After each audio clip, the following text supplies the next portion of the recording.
ఈ బేహద్ డ్రామాలో అందరికన్నా అద్భుతమైన సేవకులు ఎవరెవరు మరియు ఎలా?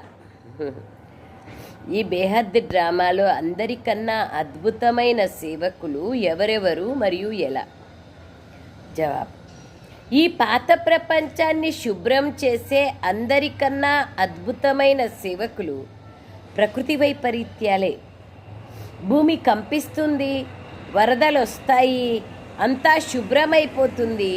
దీనికోసం భగవంతుడు ఎవరికీ డైరెక్షన్ ఇవ్వరు. తండ్రి పిల్లల్ని ఎలా సమాప్తం చేయగలుగుతారు? ఇదైతే డ్రామాలోని ఒక పాత్ర. ఇది రావణ రాజ్యం కదా, దీన్ని ఈశ్వరీయ వైపరీత్యాలు అని అన్నారు. ప్రపంచంలో వాళ్ళు భగవంతుని యొక్క